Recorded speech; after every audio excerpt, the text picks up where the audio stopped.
guess the softer side of the two of us has to do with the Congressional Baby Caucus, which we established not so many months ago, and it has tremendous support. It's a way to focus on what we are doing in America for infants and toddlers right now, particularly given the difficulties of today's economy. That's what the Baby Caucus does. It's an informal, it's a bipartisan group of members. What we want to do is to advance the awareness. We want to discuss policy options affecting our nation's infants and toddlers. And what we try to do is to help to educate members on critical programs like Head Start, Early Head Start, the Child Care Development Block Grant Program.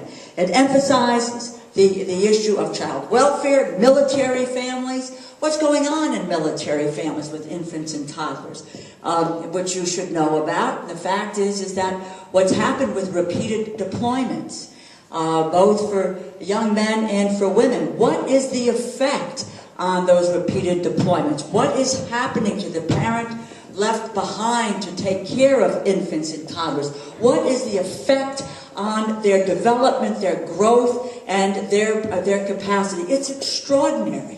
People don't think that this has any effect on infants and toddlers. We at our peril don't do something about this. What is the importance of nutrition to our children, prenatal, newborn health care? And in fact, what we're going to do early next year is to hold a session on basic needs, and what we're going to do is to showcase the diaper bank. Yes. I don't have to convince you of the importance and the necessity of these initiatives. As we continue to learn more and more about the development of young children, their language, their social development, their brain development, everything points to the fact that it's those earliest experiences that are essential, and a supportive environment is critical to their long-term successful outcome.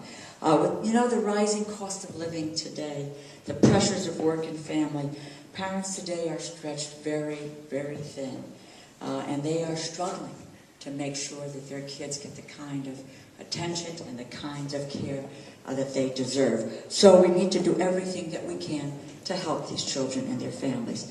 I am happy to say, and Janice gave me an opening into this because I don't like to reflect on the past, but it's been a lonely road in the past several years in terms of what we've been able to do about early childhood education, child development, and I'm happy to say that we have new leadership which has made this a principle of moving forward so that the environment has changed. The Congress has already provided in the Economic Recovery Program over $2 billion in increased Head Start funding, including $1.2 billion for Early Head Start, $2 billion in funding for the Child Care Development Block Grant Program. Earlier this year, we successfully expanded the S-CHIP program to reach millions more children. Last week, we passed a funding bill that would increase child development and education programs. The Senate passed that bill over the weekend, and it will go to the President's desk for signature. Yes, that's right. And Jim and I and the rest of our delegation are committed to making sure that we have a health care bill and a reform of our health care system which would put our kids front and center for the future.